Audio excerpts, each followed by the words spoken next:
TVRI bekerjasama dengan Sekar Budaya Nusantara mempersembahkan pergelaran Wayang Orang.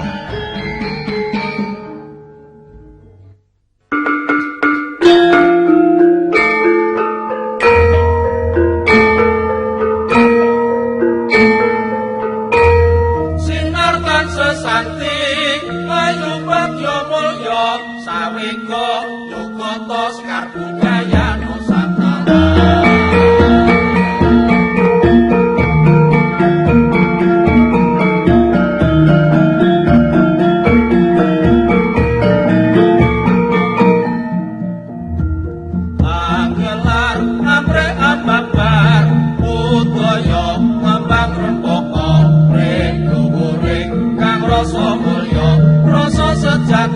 Jatine bangsa kapribaden kang Pancasila sajiwa rasa lan tunggal sedya mahana Sekar Budaya Nusantara amurwa padha.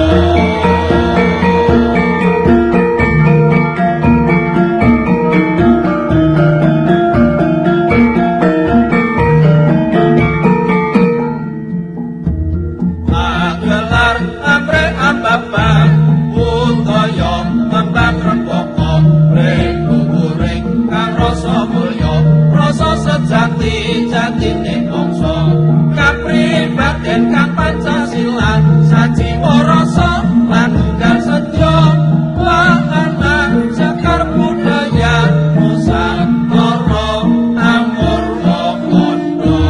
Kembang-kembang lan wirid noceh abang-abang yayi tansah esti luhuring kagungan ati. Kembang-kembang cempaka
Selamat malam para pemirsa dimanapun Anda berada.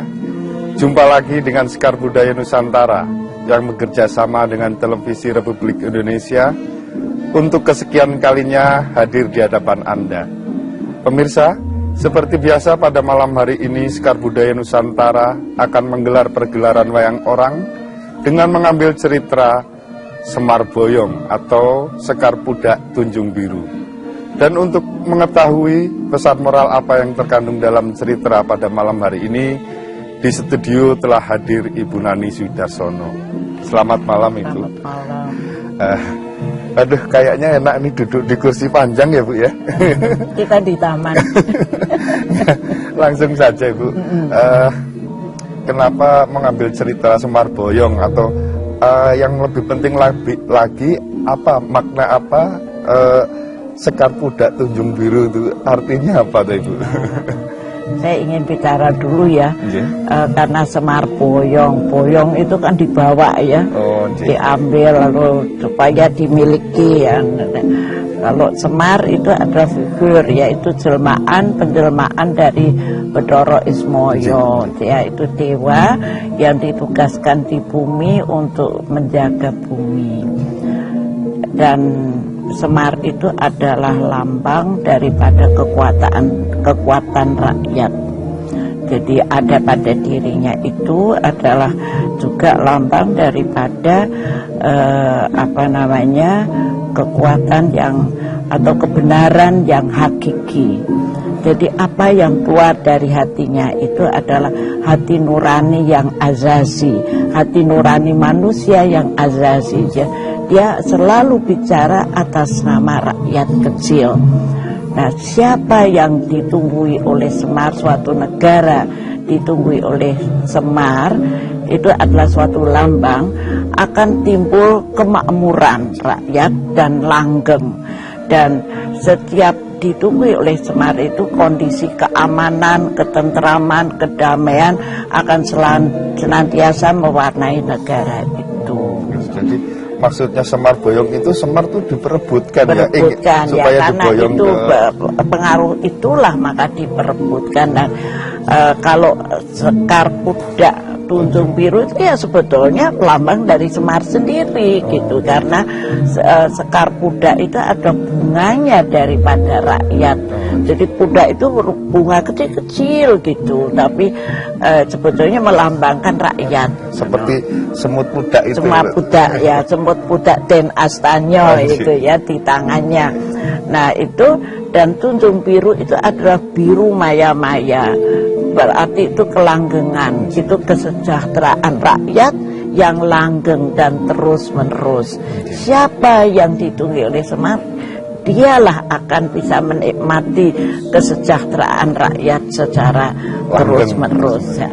Begitu. Oleh karena itu diperebutkan, ada 3 negara. Iya, berarti Ngastino, Poncowati, dan Ngamarto. Ya. Tapi saya ingin menanyakan kepada Ibu, dalam cerita ini kan Harjuna juga memperebutkan untuk wakil Ngamarto.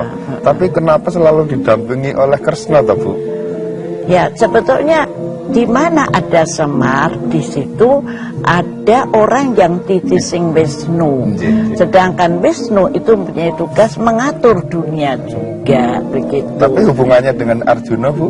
Ya, itu kebetulan seperti Romo dan Lesmono dulu waktu masih hidup itu juga dideketin sama Semar, tapi dia juga titising Wisnu. Romo titising Wisnu, Lesmono juga titising Wisnu. Begitu pula sekarang zamannya Pandawa itu, lalu Kresna titising Wisnu, Arjuna juga titising Wisnu. Nah, tapi artinya titising Wisnu itu mempunyai fungsi yang berbeda. Kalau Kresna itu pemikirnya, kalau Arjuna itu pelaksananya. Jadi pemikir itu kalau zaman sekarang di tata negara itu yang dinamakan teknokrat, para ahli-ahli itu, ya, para profesor, para profesionalis, para profesor, para ahli-ahli itu pemikir. Kemudian kalau Arjuna itu pelaksana, itu yang kita kenal di tata negaraan itu ya birokrat, pemerintah. Jadi teknokrat dan birokrat harus selalu kerjasama, begitu ya. Seiring sejalan ya, nggak saling menuduh malah ya. Ya, tidak saling menuduh, saling demo ya. Kalau sekarang kan birokrat sama teknokrat saling kamu salah, kamu salah gitu. Harus ada dwi tunggal, loro-loro ning tunggal, supaya negaranya juga aman, tentram. Jadi apa yang dikemukakan oleh pengaruh dari Lesmono itu sebetulnya suatu sistem daripada bagaimana mensejahterakan rakyat itu. Seperti biasa, Bu, waktunya yang terbatas, tapi sudah gamblang sekali. Matur nuwun, saya kira sudah cukup ya. Monggo. Demikianlah pemirsa pesan moral yang terkandung dalam cerita pada malam hari ini. Untuk itu, marilah kita saksikan bersama-sama pergelaran Sekar Budaya Nusantara kanthi sesanti Jaya-Jaya Wijayanti Rahayu ingkang pinanggih nuwun.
Tejo moyo remu angen danu dudu alam kuwadakan nenggih jagat pangrantunan kang sarira badan rohani punika sasananing Sri Rama Badra Yori Sang Ragawa Guaya nglayung pulatan suwung tiase bingung kawuran tis-tis labet dereng wikan jatining panitis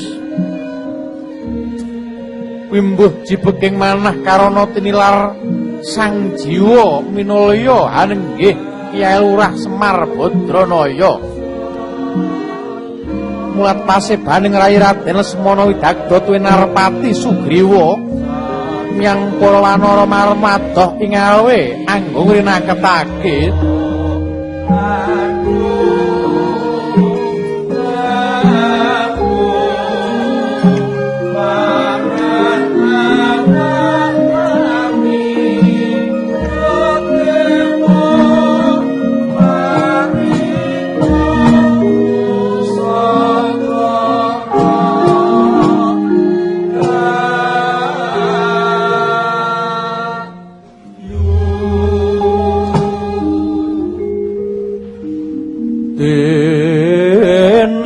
Rudiranira wang dekono bang sumirat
Nite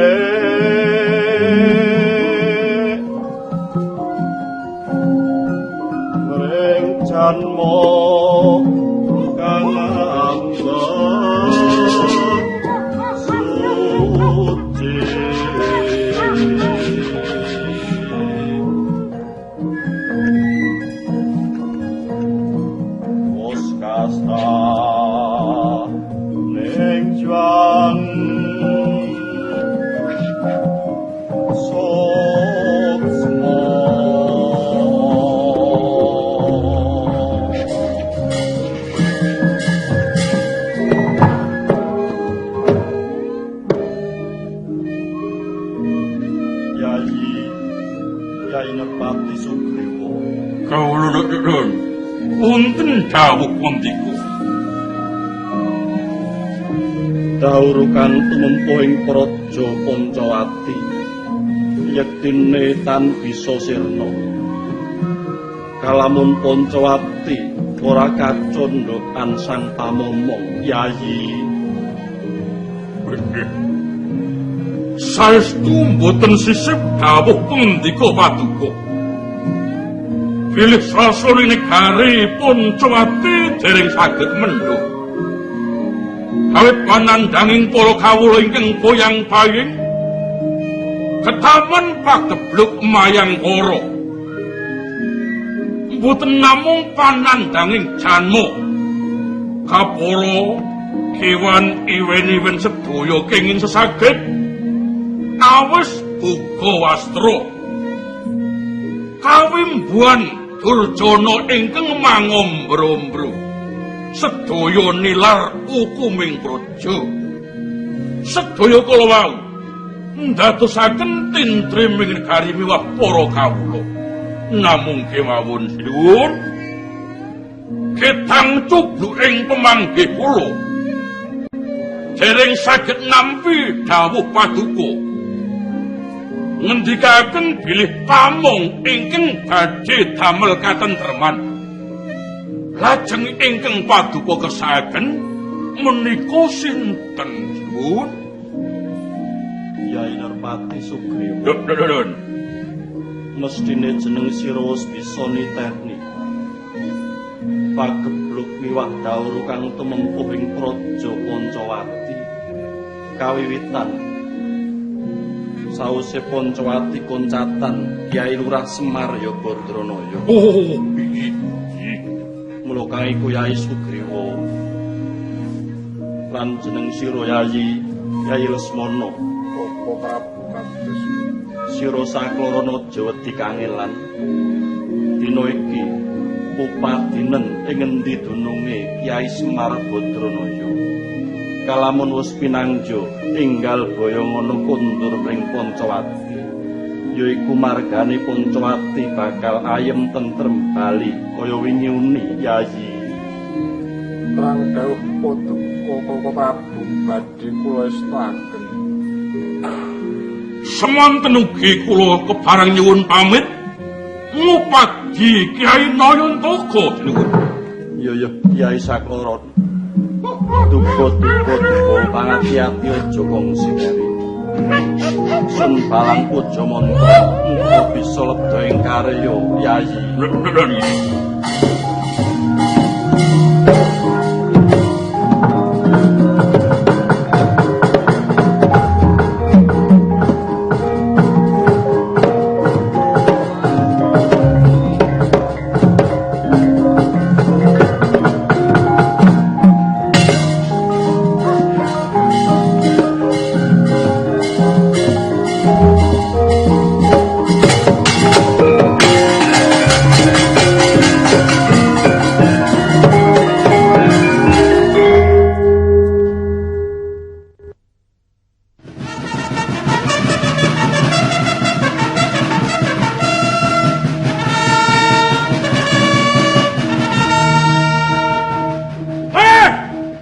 Prajurit Ngastina. Lan kowe kadangku para Kurawa. Raden kena kawiwitan.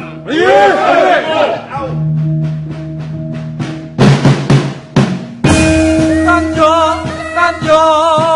yo makarya nadya asangun praja.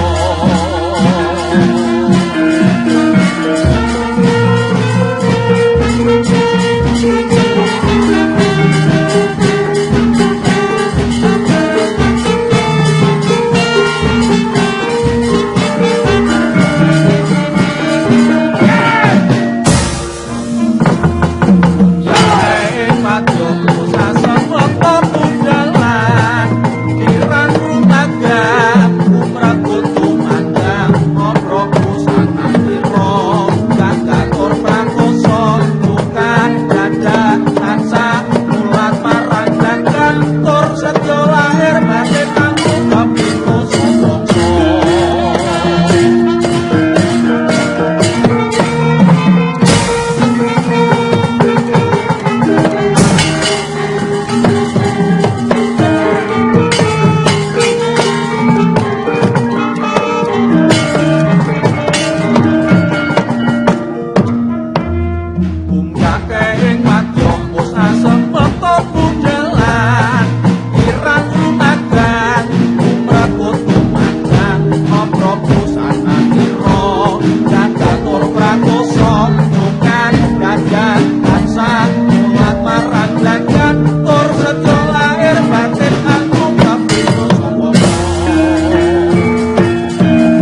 tegese Nyungsung pawarta, nyungsung pawarti, Mas. Oh iya, wis lereno mandeka dhisik anggone padha gegladen Dur. Loh, pripun to? Bocah Kurawa menika kedasengkut anggenipun gladen perang. Awit nungkap perang Barata Yudha Jaya Winangun, Man. Kowe kabeh gegladen sedina ping 7 ora bakal menang mungsuh Pandhawa nggih. Loh, sebabe napa, Man? Sebabe Pandhawa kuwi duwe pusaka kang bisa bicara, jimat kang bisa ngucap Dur. Iki sastrane dhuwur lho, Dur. Nggih. Ora liya wong jiwa mulya do manang munung ya sang pamomong agung wis mudeng apa. Dereng, Man. Ya ampun. Kowe iki piye to, Dur? Pripun? Kae lho si Semar-Semar. Oh, Semar. Iya. Mula ya, Dur. Tak jaluk kowe kabeh kudu bisa mboyongi Semar aning Praja Ngastina. Lho, lah carane pripun, Man? Kowe apa lali pakeme bocah Kurawa? Pripun?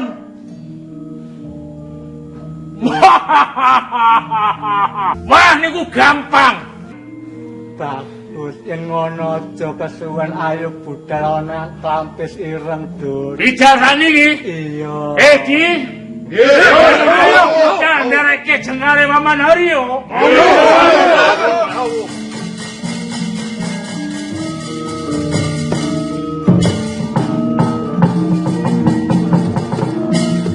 Ayo budal. Jalan!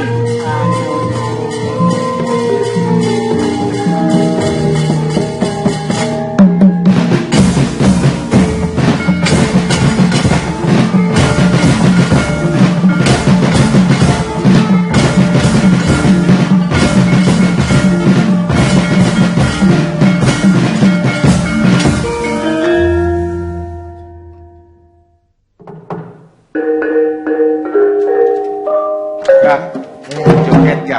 Ya toh. Makan hiburan. Ya.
Gabungan ya.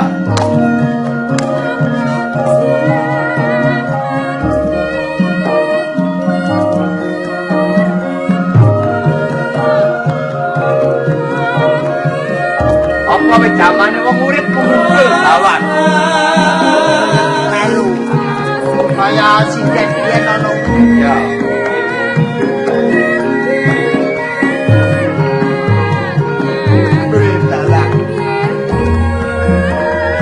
Perang urip tanpa gondelan. Atiran di pambulan. Hidup kata. Di kabeh pandene. Ora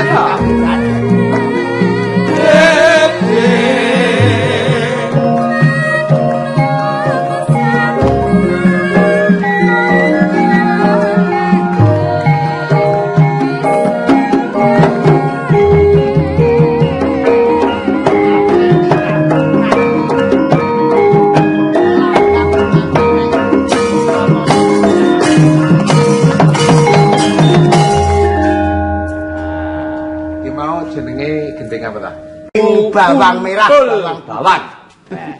Betul bawang kok bawang merah, bawang putih. Bawang. kuwi nek nggo nyambel.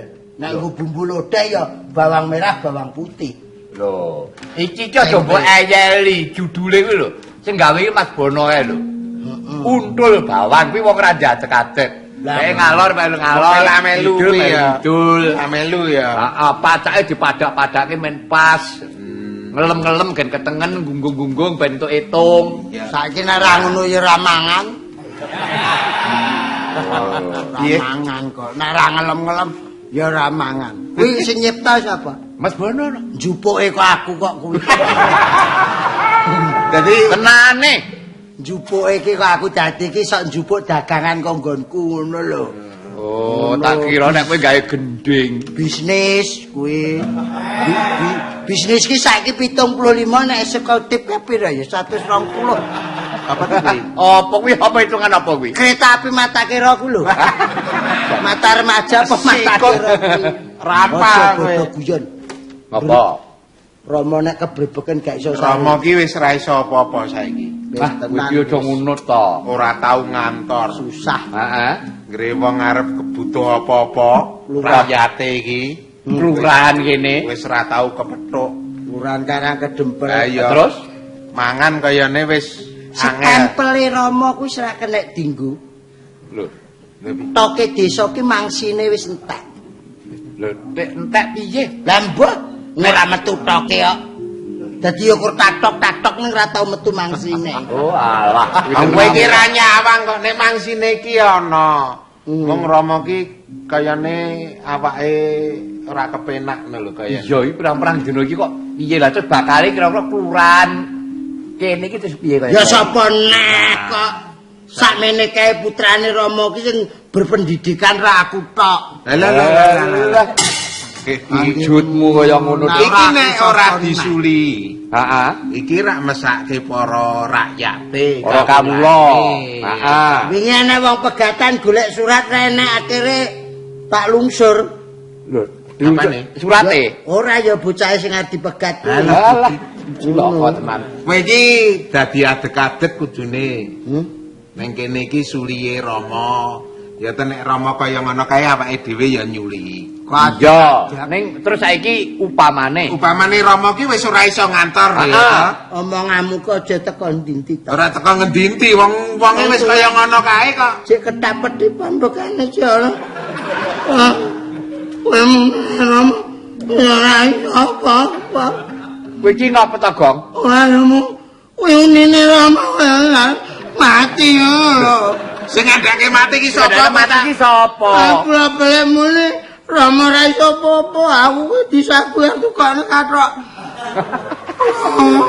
Aja sumelang nek Nek mung Rama. sak kathok kowe lho. Nek isih lara ngono kuwi isih diarep-arep, Gong. Ora ketemu gembeng ora jamak. Gembeng iki sapa? Lah, bapak isih kaya ngono kok. Saiki kene. Piye? Kene Kayak wae. niki ambekan kok metu ngguri to. Sapa? Ora mangkis. Lah kae masuk angin kae. Masuk angin kok ping 6. Lah anyine akeh kok iki. Ambune ra iso. Terus karepmu piye? Tak Ya ganti iki- popoke iki mlenik cilik ngono. Oh. Tau. Kowe anggere lambemu tekan ngendi-endi tak idek lho lambemu. Iku anggere jenes-jenes ki wong. Ora jalukane neko kok. Apa Jaluk jaluk apa? apa? Anak ra gablek popo kok njaluk capje. Akhir tak goleke godhong pring karo apa tak ulek karo Pati Kanji. Yo cahe Wonge biyen mekungkung. Wong kok seneng amu. Kakune aku ki Rama ku nek lara ya susah nek warasi kakune iku lho. Ora kena diselani blas nek apa-apa ku. Ya pancen watake wis Lah kono. pancen bapak yo ngono kae dadak pangling. Pangling. Panikan wong iki panikan. Jangkris nyekel wos wis ora kena ditan. Jujur wong iki. Aja Lah kok penyanyi sepuh yo ngono kuwi kok. Sepuh apa ya salah golek Semar pensiunan militer ya ngono. Nyirakani ta kok ngono kuwi. Gak kok satwa, satwa apa satwa? Swasta apa? Apa? Yes ora ngono kuwi wong Dados watak piye kowe. iki piye? Anak kudu nyuli wong tuwa. Karepmu? Saiki ngene wae. Dadi nek Rama ki pas ora pinuju apa lenggah ning kelurahan disuli. Ning Klampis Ireng kene. Oh, ning iki ana apa? Ana syarate. Syarate. Dadi sing kuat. Heeh. Iso lenggah kuwi nek sing kuat nganggo jubahe Rama. Jubahe bapak jempute kae. Oh, mongko sak anak Iso iki dadi wakil iso. Lho medine nek sing tinemu. Aku no. Lah, gak setuju aku.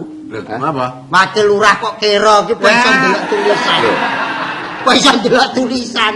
Iso wae barang apik elek ra rong. Matane rono rene kok. Lah kowe iki kekamban mata ya malah rawas kowe iki. Apa enek menika Pak Lurah miyos kak ngene. Lho, aja disawang, Aja perkara lakune. Lho, kawicaksanane. Dipaido karo wong duran dalan alus blegong terus kok. Darai renek subsidi mengalir. wong-wong wis do ngerti pancen aku kaya ngono kuwi. Ning nek pikiranku kuwi kalah karo kowe isin aku. Ya Teni tak cobane kok. Ya wis, awak dhewe ngalah ya. Kono sing ketemu tuwa kok. Wong jenenge wong tuwa ora kena dipaido ya. Ya.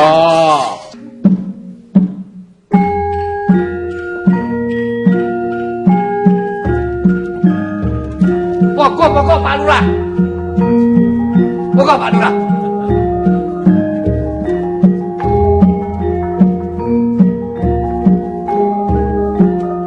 Petro, Dalem Pak. lungguh. Bisa. Lungguh ngisor.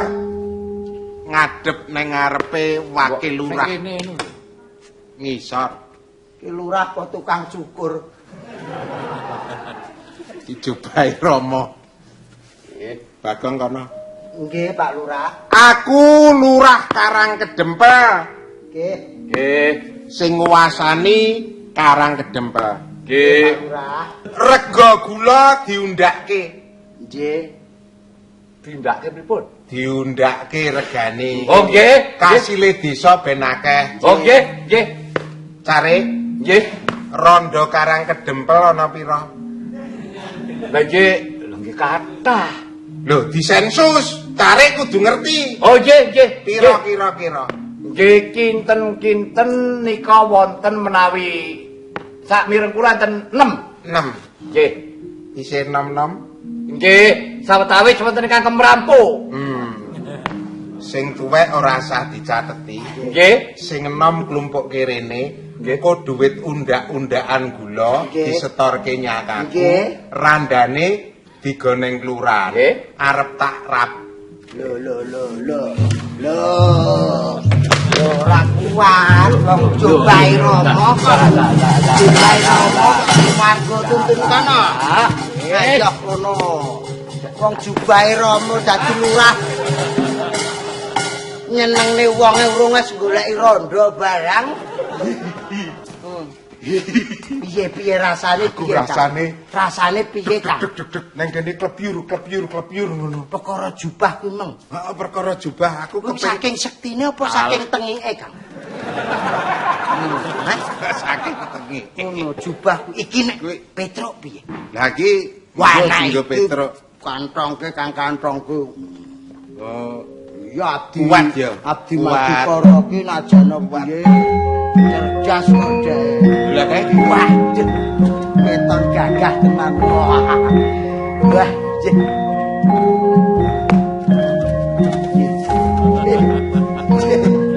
Kaya wong angon bebek.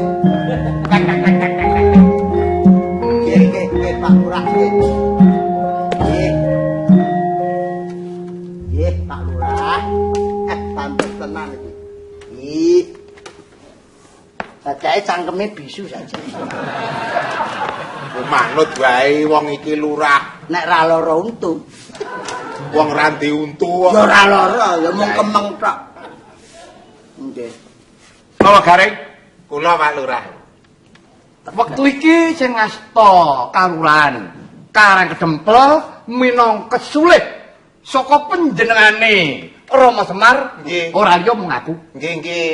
Iki adekane kaya lakon Rio Penangsang kan. Entaun ngono kae ya. Saiki napa Garing? Nggih. Sumrupa Nggih. dina iki kowe tak dadekake bayan. Bayan. Bayan. Tugasipun Pak Lurah.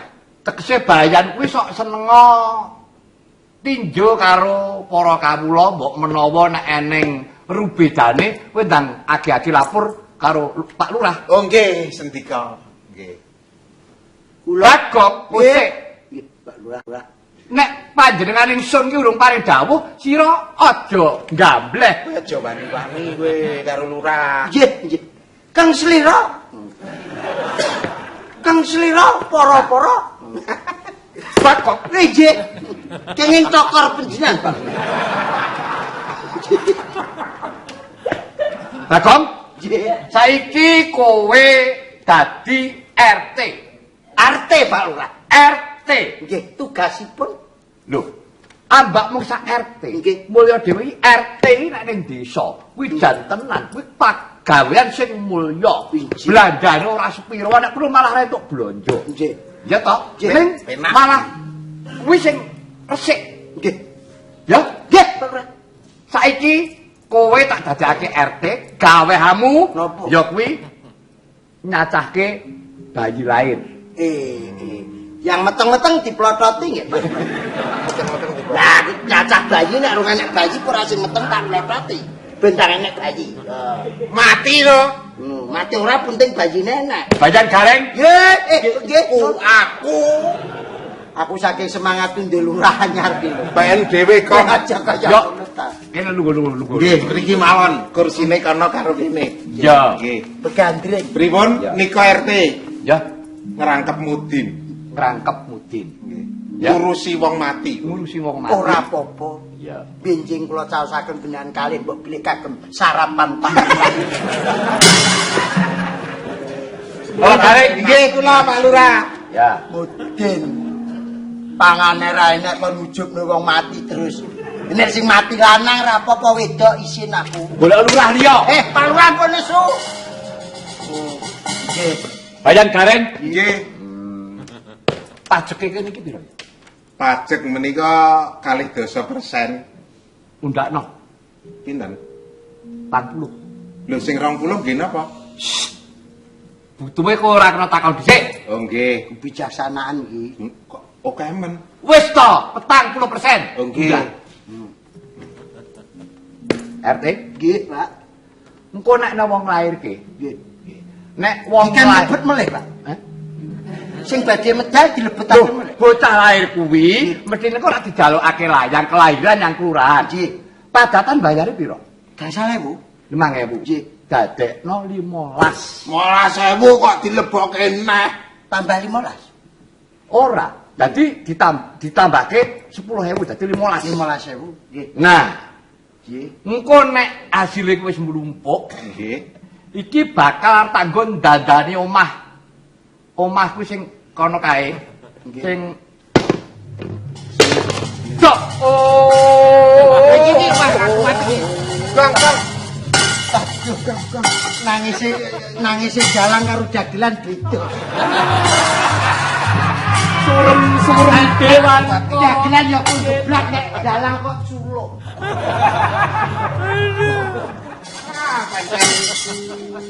Bangsaku. Megah. Piye rasamu piye, Mas? Lah, wis ora penak-penak. Wis kepiur.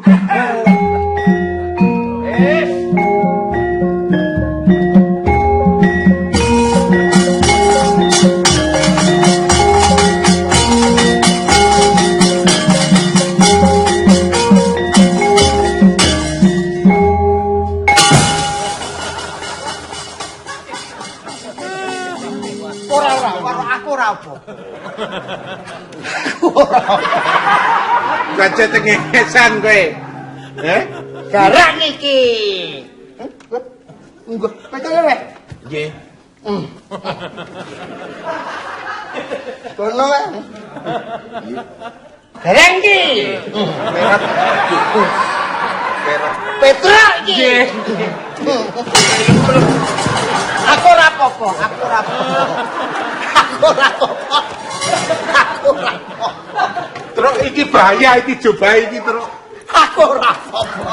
Iki kene tak dialek Aku arep gawe peraturan. Piye pripun Aja kenceng-kenceng ndak tularan romo. Piye piye.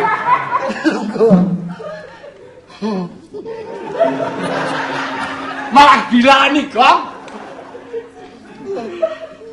Nuju sawijining dina. Wah iki saya nemen iki to. Aku ki nginceng. Ceng apa? Mas aku ki nek wis mambu. Garang ki. Petro iki. Gong. Aku rapopo. Najan aku ketoke goblok. Ning mambu tenan ora. Ning aku ki pekok. Coba saiki. Ya ngene iki gandane. Ning aku ki pekok. Hah? Ya padha wae. Aku aja mok delok peh aku ki goblok. Coba ta ki? Heeh. Liru ki apa? Coba. Pusaka. Pusaka. Ki apa? Kuwi teken. Pusaka. Iki apa? Kuwi sampusaka. Pusaka. Kata aku. Iki sampur goblok. Aku ora apa. Aku ora apa. Aku ora apa. Lalitan pisole. Garang iki. Wis ra nganggo, wis ra nganggo. Lalipur saya berontak. Kayane telepon. Ramoke. Mula kowe ra stamong. Katon wae saksulahi. Lara kaya bisa nyandra kasmaran. Aja mok weni suun. Eneng esuk. Mok weni.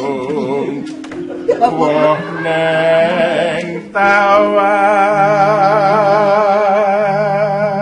Emang sak sore kok Rama sak sore kaya ndelemeng nyeluki wong kon foto. Ketepukan Wong tak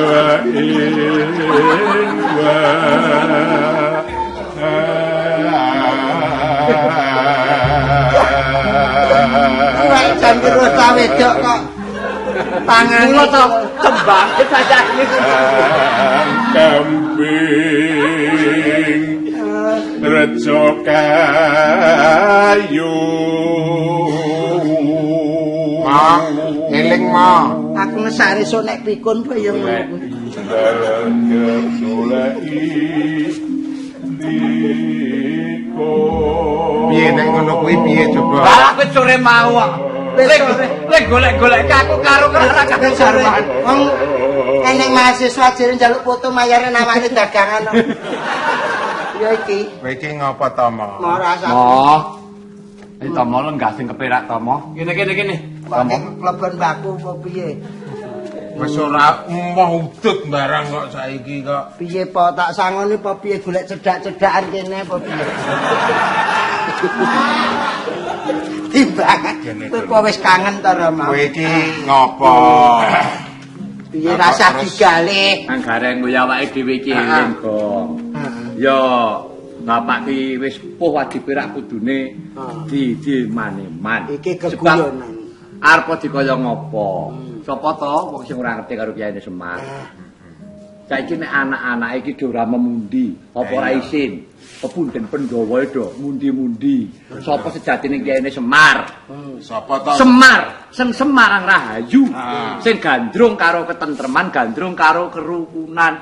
Mula sapa sing dimong Kyai Semar? Mesti apa penjangane kelakon, terus atine yo ayem, tentrem atine iso seleh. Badranaya. Apa kuwi? Apa ayo? Kuwi apa ta, Mas? Ngene lho Gang bener omonge Petro. Dadi Bojro rembulan naya ki ulat. ulate kaya rembulan ngono. Ya. Kambe pijetono. Oh iya. Nggih. Bogo sampir. Ning ora petakilan ngono kuwi. Kaya nderana maneh mijeti Rama. Bogo sampir. Gugus sampir iki dewa pengawak menungso, menungso pengawak dewa, ngono lho, Kak. Hadi Mulya. Moren. Hadi iki luwih mulya iki tekse kamulyan tentrem dadi wong sing luwih mulya luwih tentrem timbang luwih bondo donyane ora tentrem, ora duwe apa-apa ya ben ning atine seleh. Rama kuwi. Heeh. Ora ana manten ora tentrem. Aku kok padake apa? Padake MC manten kok. Wong iya. Idoni sisan. Ya maya Galake iki lho. Galake gredi sayang Rama. Ora cacenge kesan ki penyaine ya. sampun jenggar saking sasana palenggan. Silan mojo manten kakung Dala Putri. Arsa manjing ing tilam pagunangan. Kuwi sapa? Ngayahi kewajiban nyairaken punangkan. Nyairaken iki lho. Basa apa ngono lho. Apa mau ibumu kulo kanastri kok tega-tegane. Oh, sibu. Apa nang kono ki ibumu ki malah seneng-seneng nang kono apa piye lho? Aku dipenggal. Kulo cumbu madu para paran marganing ketemu. Kang Pinus Dewi Dadas Papan Den Lesmono. Ya.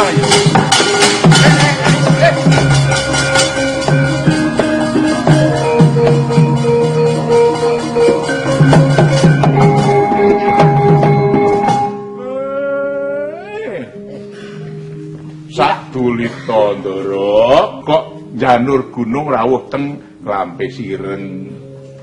Iya ya Kakang Badranaya, prasajan wae teka kono ing kene iki kautus dening Koko Prabu Rama Rama nggih. Sakungkure Kakang Semar saka Pancawati. Nggih. Negara Pancawati nandhang kisruh persasat kelangan yoni. Kelangan yoni. Mula saka iku keparenga Kakang Badranaya tak boyong baling Pancawati dimen negara Pancawati pulih kaya wingi-uni Kakang. Lae. Sing dipamrih saking kula niki napa kok dadak diboyong ben ayem tentrem sing diarah apane ngerti dhewe to kowe. Nggih, Rama. Nggih, terus sing diarah napane. Aku dhewe ora mangerteni amung dawuh Kakang Rama Wijaya kaya mangkono mau. Mestine ngeten lho Rama. Sinuwun Prabu Rama mboten badhe supe kaya labtu labet panjenengan. Dikala semanten awake dhewe nek ya kamulane para Suwe. Tamu maneh.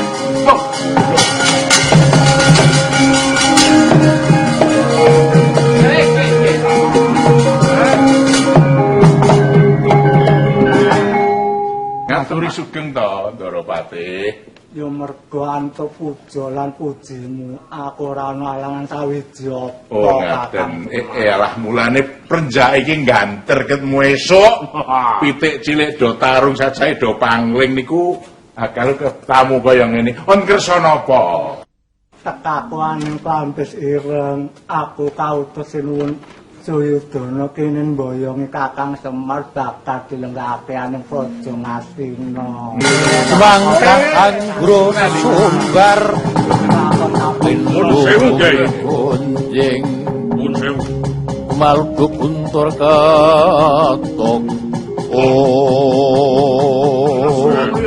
Atih sengkone. Apa? Aku ning kene ya butuh Kyai Semar. Nek arep butuh mboyong Kyai Semar, kowe prajurit metu jembuh tak tututi. Tak enteni. Hei! Metu.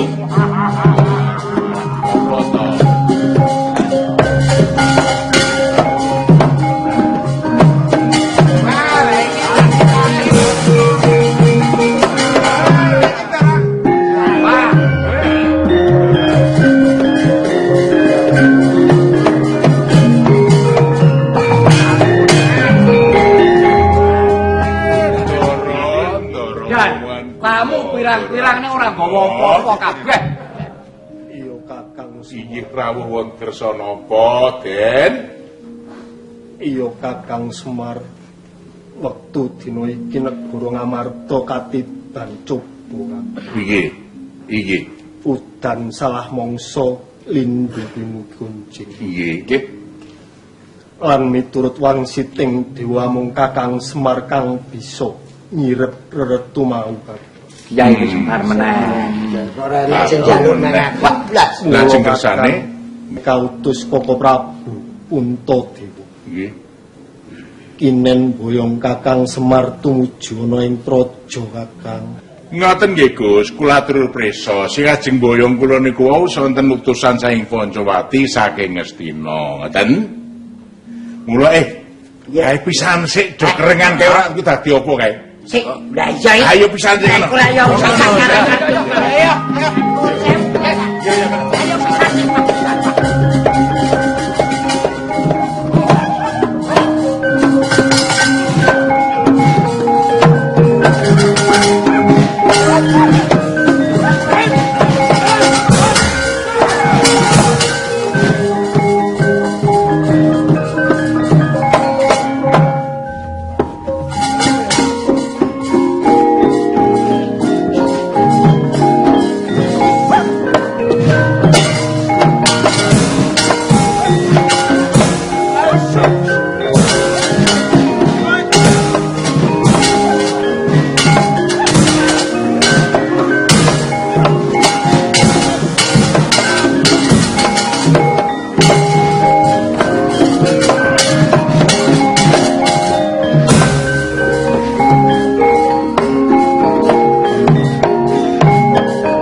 Marepoten prayekno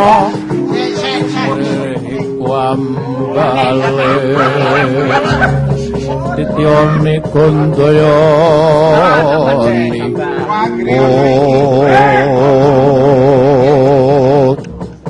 Iki provokator iki. Agek bentuke lak wis. Ha nggih. Pancam iki ndek-mbek. Aja cengis kowe. Iki padha mlumpuk ki nyapa?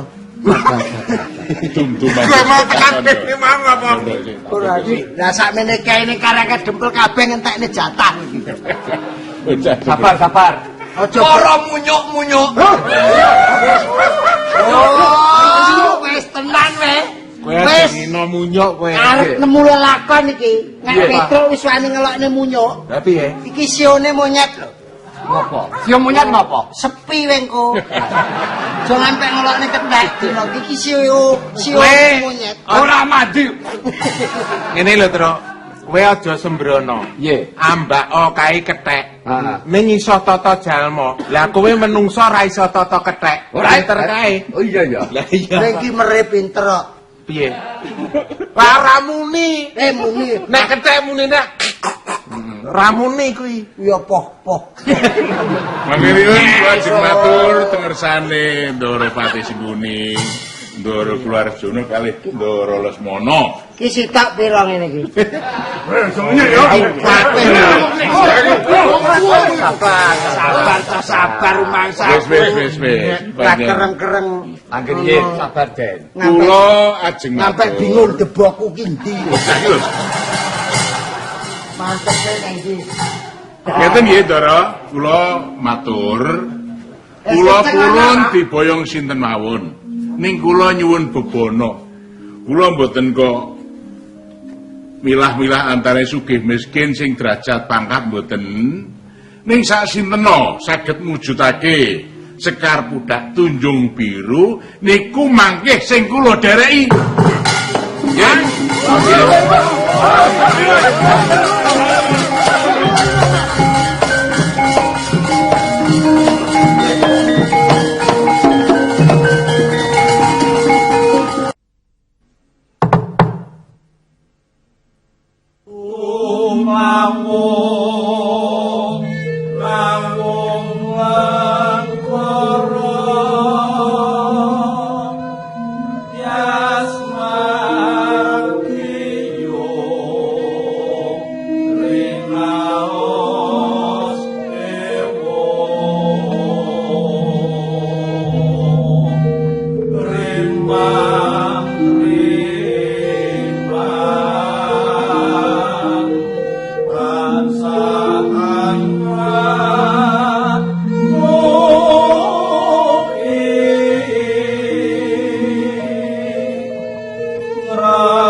dudu tejo mancorong dudu cahya tan ana surya candra kartika ana pajar awit saking petiking sorot sang prasidha widi maweh daya hayom hayem hangayomi nikmatmu pangat satata netya tu punika kang sinebut alam sulnya ruri tulenging sasana sinung tejo sumunar kaprebawan mustikaning puspita kang sinebut Sekar Pudak Tunjung Biru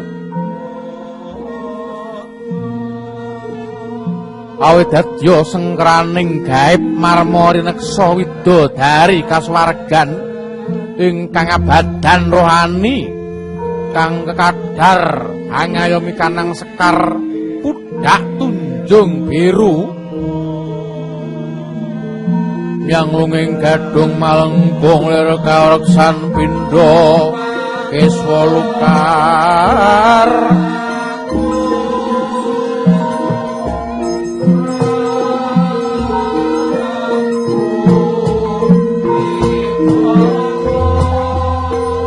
kang pandraing puspita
lakone jejawat Sekar Pudak Tunjung Biru. Sopo sir?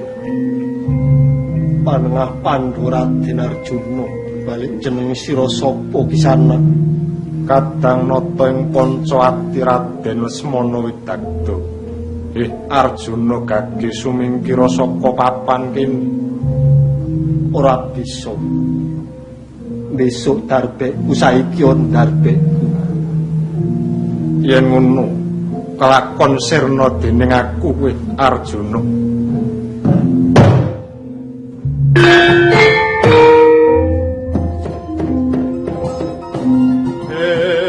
Arjuna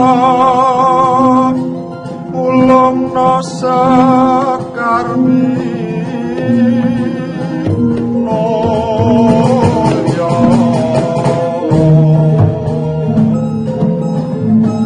wek sira pengsa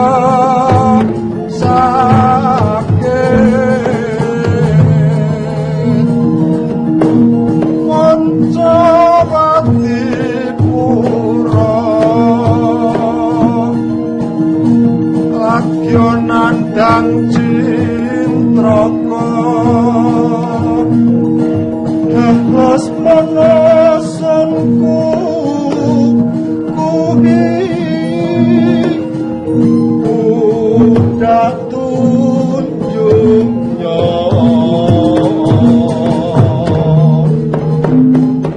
Sun Prang Sarana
Sekar Pudak ndak aturake Kakang. Piye kula tampi Ndara Arjuna matur nuwun.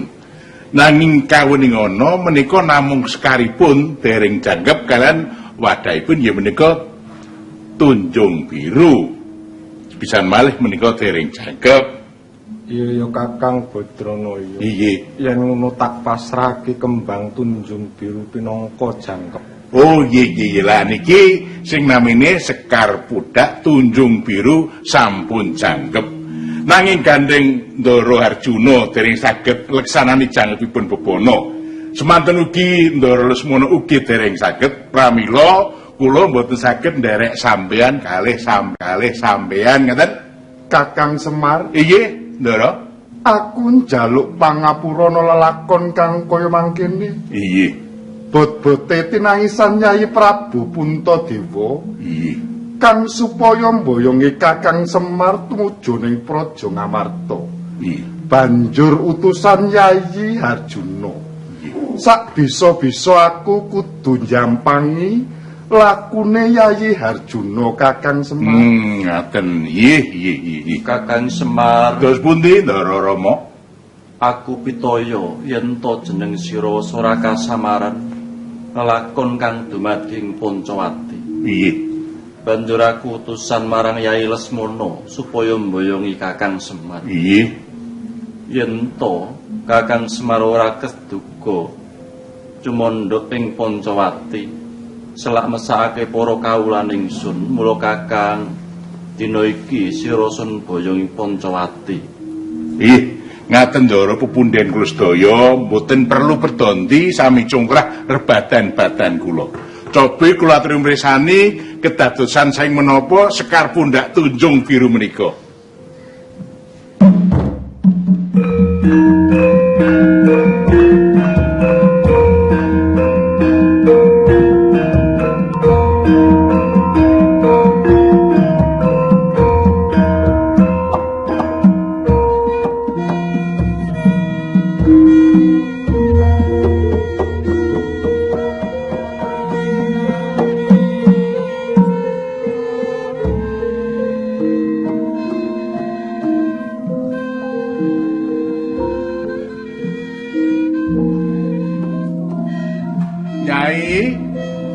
Bedari Kanastren, aku gumun karo tindak pakartimu.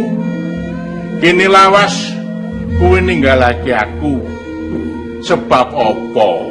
Apa kowe kesenengan urip ana kayangan? Wis bosen urip ora aku ngladeni aku?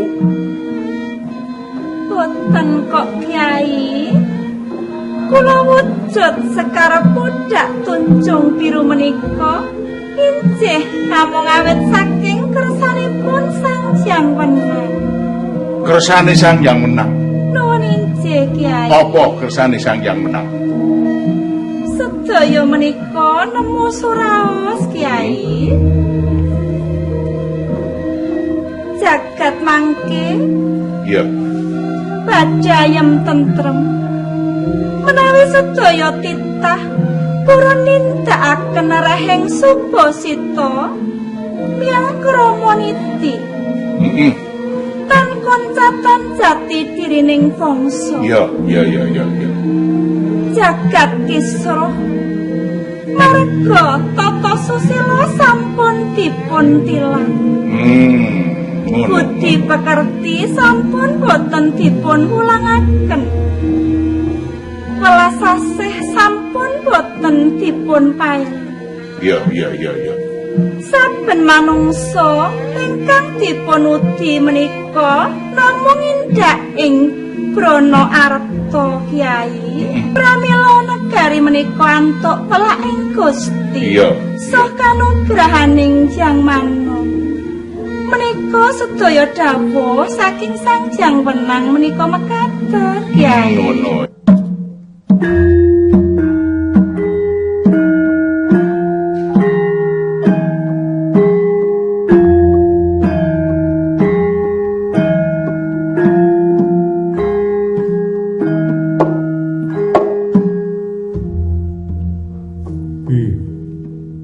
Wayah ulun Rama Lesmana Kresna lan Arjuna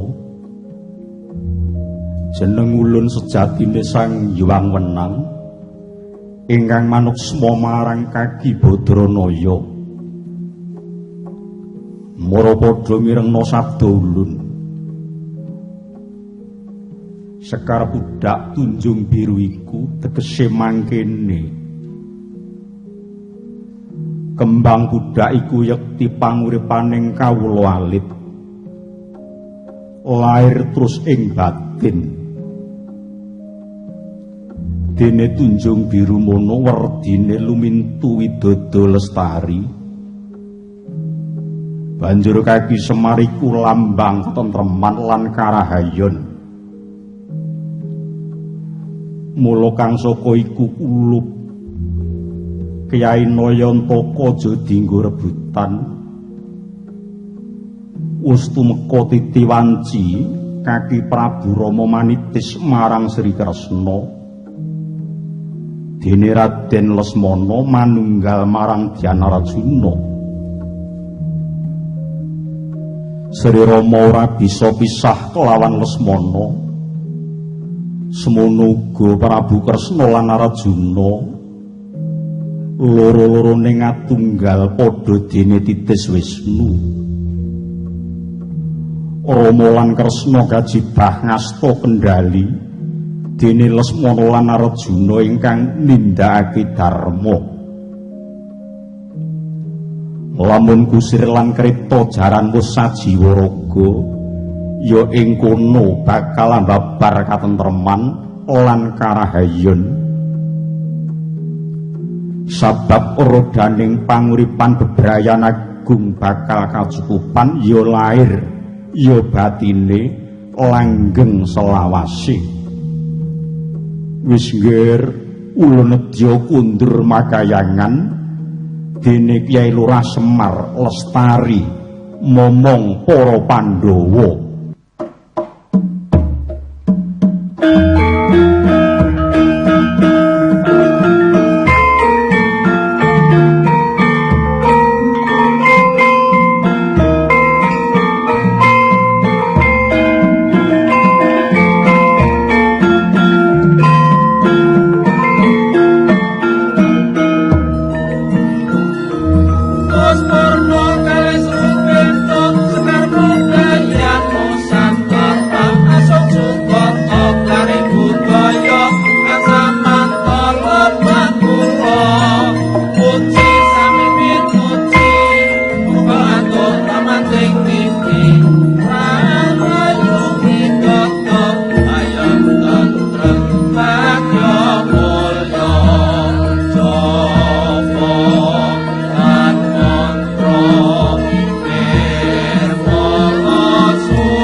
Anda telah menyaksikan acara pergelaran Wayang Orang. Persembahan TVRI bekerja sama dengan Sekar Budaya Nusantara.